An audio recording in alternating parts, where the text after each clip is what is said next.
Va ora in onda Regioniamoci Sopra. Conduce Giuliano Zulin. Buongiorno amici, Regioniamoci Sopra, Radio Libertà, Giuliano Zulin sempre con voi. Oggi è un giorno, diciamo, che possiamo definire storico in tutti i sensi, perché per la prima volta, anzi in realtà sarebbe per la seconda volta, però diciamo che per la prima volta veramente si firmano le preintese per quanto riguarda l'attuazione dell'autonomia differenziata.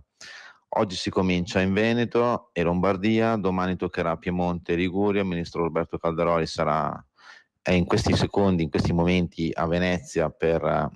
siglare appunto la preintesa tra governo e Regione Veneto, poi nel pomeriggio verso le 17 sarà in Regione Lombardia, domani mattina Piemonte, Torino quindi, e nel pomeriggio si va a Genova in Liguria con il governatore Bucci a siglare la preintesa con la Liguria.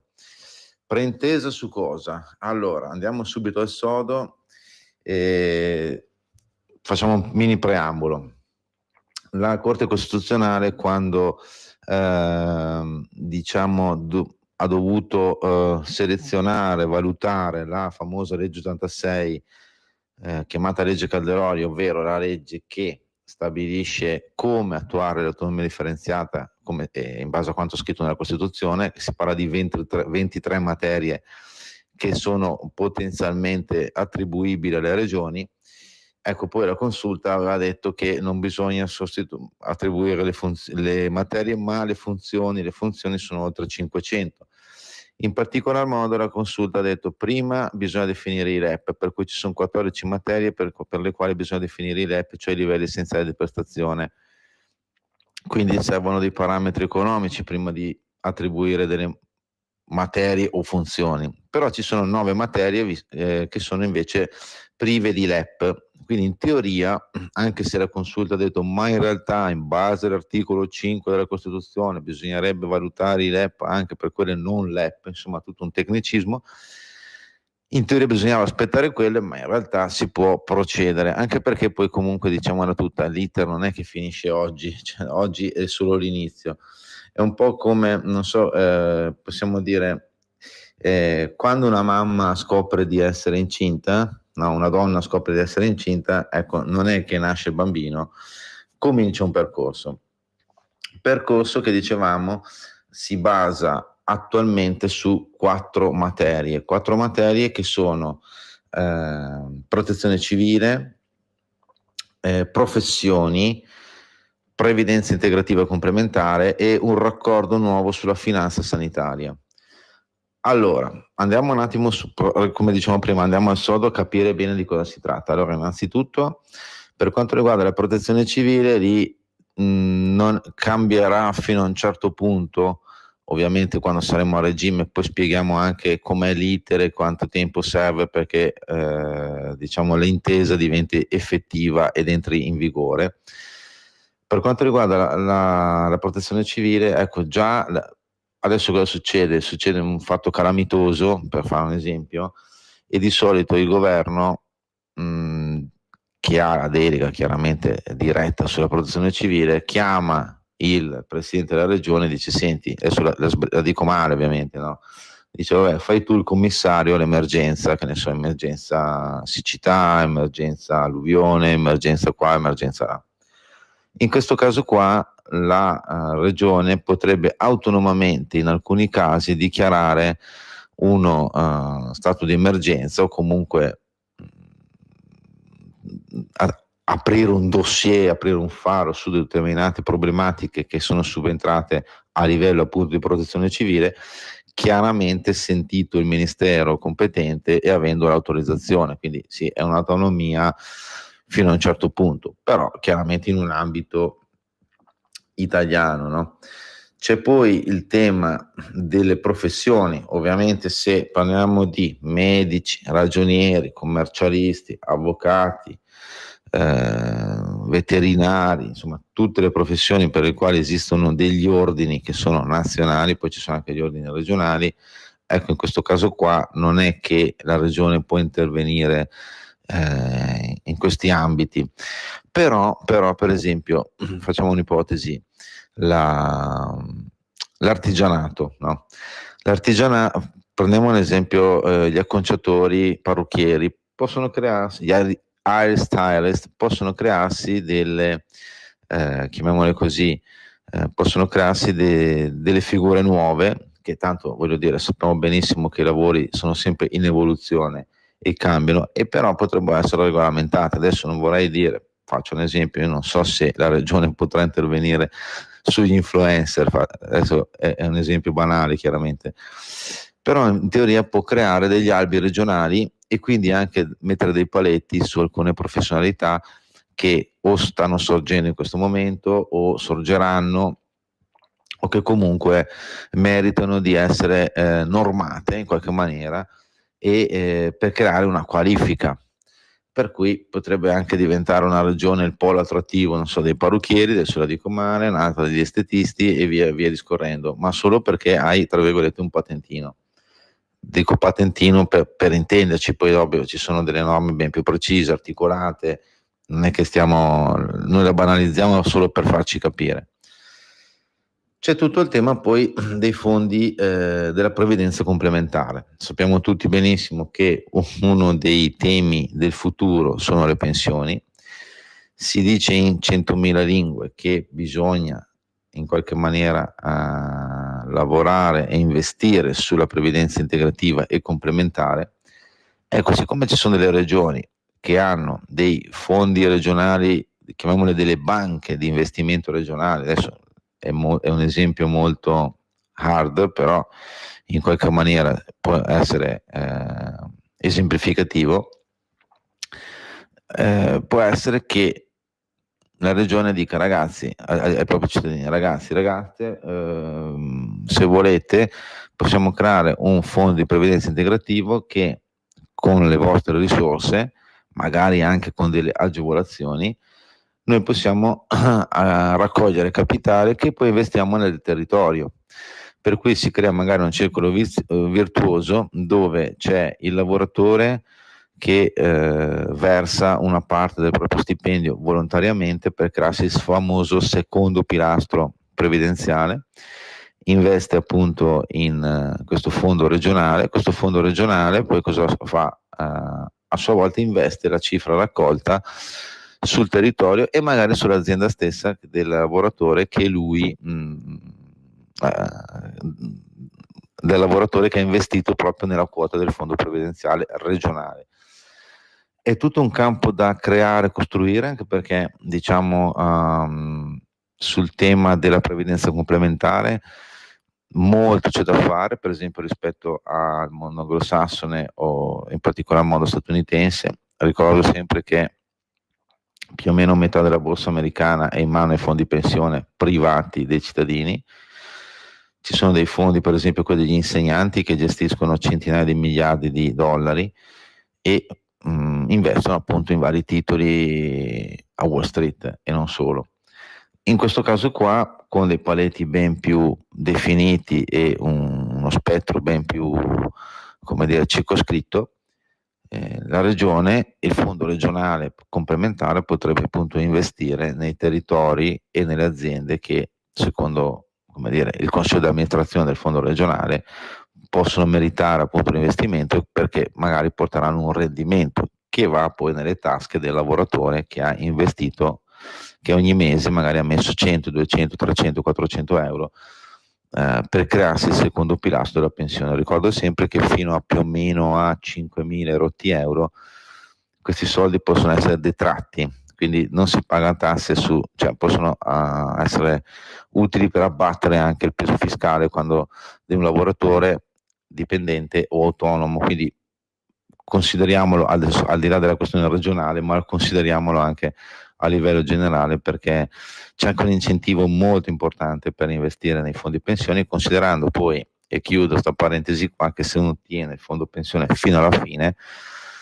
paga una tassa del 9%, mentre sul TFR classico, quando tu lasci i soldi in azienda o all'INPS, la tassazione è del 24%, quindi insomma c'è una differenza, perché quando poi arrivi a fine carriera se magari hai da parte 100.000 euro, pagare il 24% vuol dire pagare il 24.000 euro, pagare il 9 sono 9.000, ti restano in tasca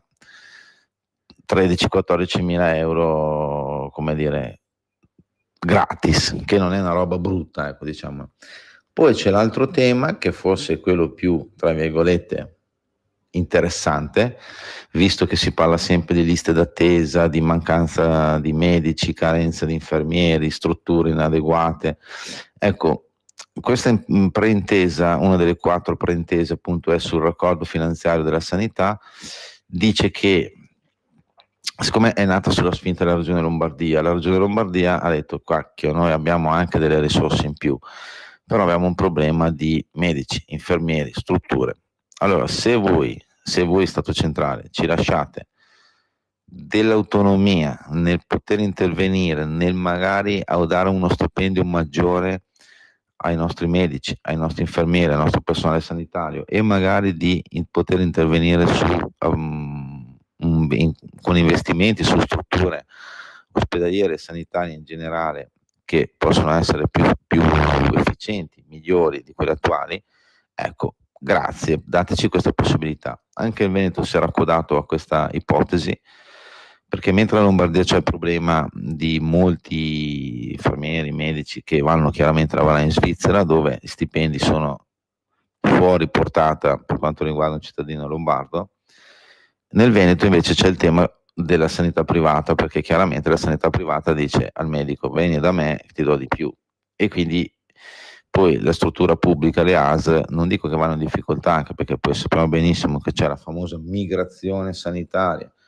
Che cosa porta la migrazione sanitaria? Porta alla gente ad andare a curarsi da Reggio Calabria, andare a Milano o a Padova, facciamo un'ipotesi, e quindi si crea liste d'attesa infinite, lunghe, un disastro, e soprattutto il personale è quello che è. Serve più personale, ma per averlo bisogna pagare di più per trattenerlo affinché questo non vada in altri posti. Ecco, uno dei pilastri di queste preintese che sono firmate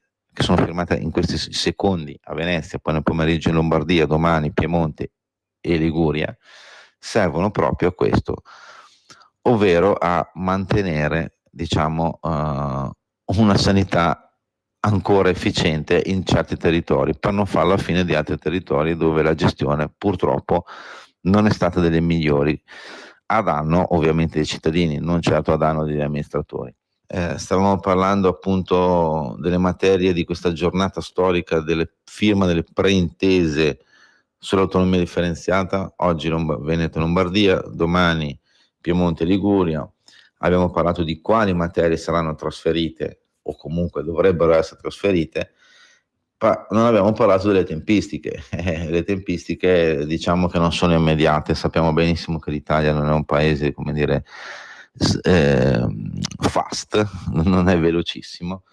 e ci sono tutta una serie di passaggi che comunque poi bisogna vedere se verranno rispettati anche i tempi, perché se vogliamo dirla tutta,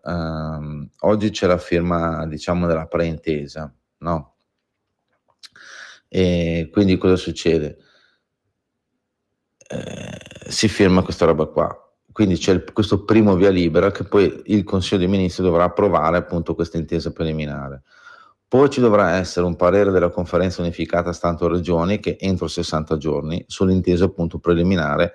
che è stata siglata tra il governo, la regione e confermata appunto dal Consiglio dei Ministri. Dopo il parere della Conferenza Unificata Stato-Regioni, che deve arrivare entro 60 giorni appunto dal via libera del CDM, si arriva nelle Camere, primo atto delle Camere, entro 90 giorni sull'intesa preliminare si esprimono appunto anche le Camere con un parere che non è vincolante, ma c'è un parere. A quel punto lì la bozza di intesa definitiva, che praticamente ha raccolto vari pareri, prima ovviamente la firma intesa, la firma tra Regione e il governo, il Consiglio dei Ministri dà l'ok, poi c'è la Conferenza Stato-Regioni che dice va bene, poi c'è il Parlamento che dice va bene, ok, a quel punto lì si conclude la prima fase e il Presidente del Consiglio stila uno schema vero e proprio di intesa definitiva da inviare poi alla Regione. A quel punto parte la fase 2, nel senso che, scusate, c'è un via libera, arriva il testo in consiglio regionale, facciamo un'ipotesi in Veneto. Allora, lì c'è il consiglio regionale che deve approvare l'intesa definitiva per poi comunicare il via libera al governo. A quel punto, entro 45 giorni, il Consiglio dei Ministri delibera l'intesa definitiva e un disegno di legge di approvazione allegando chiaramente l'intesa. Allora a quel punto cosa succede? Il disegno di legge viene trasmesso alle Camere e per l'approvazione deve ricevere il voto favorevole del Parlamento a maggioranza assoluta. Qua bisogna stare attenti, cioè il 50+1 degli eletti. Questo vuol dire che non è che se quel giorno mancano tutti i parlamentari perché sono andati in gita o andati in campagna elettorale, uno dice ok, va benissimo, non c'è nessun problema, nel senso che passa anche con 40 voti. No, bisogna che ci sia il 50+1 degli eletti, quindi se alla Camera sono 600, adesso non so più 630, sono meno, però insomma devono esserci dei numeri ben precisi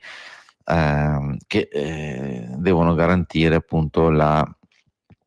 devono confermare definitivamente, approvare questo disegno di legge che è il disegno di legge che poi attua l'intesa tra lo Stato e la Regione su il trasferimento di una materia. In questo caso parliamo delle 4 materie di cui in teoria oggetto della preintesa e sono appunto le professioni, previdenza complementare integrativa, maggior libertà, autonomia di finanziamento e di investimento da parte della Regione in ambito sanitario e poi diciamo maggiori competenze per quanto riguarda la protezione civile. Quindi vedendo tutto questo schema c'è più o meno un altro annetto, dai, diciamola tutta, insomma, e questo, come dire, parliamo di 4 materie non LEP, cioè quindi dove non devono essere fissati dei livelli essenziali di prestazione. Per esempio la sanità può essere è entrata in questo schema di queste 4 regioni più che altro per un tema di, siccome sulla sanità ci sono già i LEA, cioè i livelli essenziali di assistenza, ecco, in questo caso qua c'è poco da dire, insomma ci sono già dei parametri ben fissati da anni da parte del Ministero della Sanità che poi redige le pagelle, l'Agenas e tutto quanto. Ecco, a quel punto lì diciamo si è potuto fare, però per altre 14 materie che sono i trasporti e tantissime altre, non so, l'agricoltura, faccio degli esempi, il lavoro stesso, perché sai, si può intervenire anche sui contratti magari, no? Ecco, a quel punto lì bisogna aspettare che si facciano i LEP. I LEP sono inseriti nella legge di bilancio, cioè ci sono 2 o 3 articoli che dicono, impongono di fatto la fissazione dei LEP che saranno fissati ovviamente nei prossimi mesi, quindi sicuramente serviranno ancora mesi, se no un annetto prima che vengano fuori i LEP. Solo da lì partirà poi l'ennesimo iter di preintese, salvo poi chiaramente che non intervengano poi, sai, 1000 variabili, allora variabili politiche non solo, anche giudiziarie, cioè qua il tema è che si sta percorrendo un percorso che non si è mai fatto, sul quale sono intervenuti 1000 soggetti, in particolar modo la Cassazione, ma soprattutto la Corte Costituzionale, che ha delimitato un percorso ben preciso. Manca tutta la parte del Parlamento che deve appunto lavorare affinché venga riscritta la legge Calderoli, la famosa legge 86, e quindi ragazzi, cioè, siamo ancora, come dire, al caro amico, ma diciamo, eppur si muove, come direbbe, non so, Galileo, eppur si muove, qualcosa stiamo portando avanti verso un percorso che è iniziato 30-40 anni fa con le battaglie autonomistiche della Lega, che ha gettato nella mischia, ha inserito come argomento di discussione, di dibattito sociale a livello di opinione pubblica proprio il tema dell'autonomia, che prima non esisteva. Anche se, per dire, negli anni 70 il Partito Comunista Italiano, soprattutto l'Emilia Romagna, aveva parlato proprio di creazione, per esempio, della macro regione padana, in virtù di, come risposta praticamente alla crisi economica che stava attanagliando il paese, e soprattutto alla fine degli anni 60, il famoso autunno caldo 1969, e il PC voleva creare questa zona, diciamo, speciale, autonoma, macro regione padana. Poi ovviamente il PC ha cambiato idea, adesso i partiti del PD, che sono gli eredi del vecchio PC, sono i primi grandi nemici dell'autonomia differenziata che c'è in tutto il mondo, in particolare in Europa, sostenuto soprattutto dai partiti di sinistra, tranne che in Italia, ma lì è un altro discorso. Dicevamo dell'Europa perché praticamente in Europa c'è un grande dibattito a livello proprio anche di regioni, ovvero ci sta discutendo la nuova legge di bilancio, cioè il famoso budget europeo che dovrebbe essere, mi pare se non vado errato, 2027-2032, adesso non vorrei dire una cavolata, comunque se no è 2027-2038. Ecco, il problema è che nello schema che ha presentato la Commissione europea c'è un tema molto negativo per quanto riguarda le regioni, ovvero che i fondi di coesione, che sono fondi europei che vanno attualmente direttamente alle regioni, le quali sanno benissimo di avere in mano dei fondi sicuri per quest'anno, per l'anno prossimo, e quindi possono fare una programmazione seria, oltre che incentivare